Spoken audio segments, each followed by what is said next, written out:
রটরডাম শহর থেকে আজকে মরক্কো আর কানাডার খেলাতে মরক্কো জেতাতে আমাদের বাসার নিচে ঠিক রটরডাম শহরের এই অবস্থা। মানে অবস্থা দেখলে মনে হচ্ছে পুরো নেদারল্যান্ডসকে এরা অচল করে দিছে, কোলাপস পুরো নেদারল্যান্ডস। এবং সবাই মানে মরক্কোর যে অধিবাসী তারা সবাই গাড়ি হাঁকায়, তো তাদের গাড়ি নিয়ে গোটা রাস্তাঘাট সব কিছু একদম নাজেহাল করে ছাড়ছে এবং হাই স্পিডে হর্ন বাজাচ্ছে।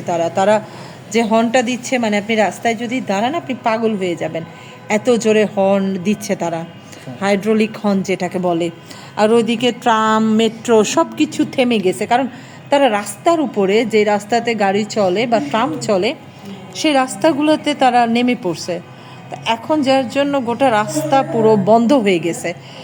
বাহিরে আগুন জ্বালাচ্ছে তারা, মানে আগুন মিছিল করছে, মৌন মিছিল যেটা বলেন, যা বলা যায়। ঠিক উশৃঙ্খলতা যদি বলেন, মরক্কো উশৃঙ্খলার হিসেবে 1 নম্বর দেশ।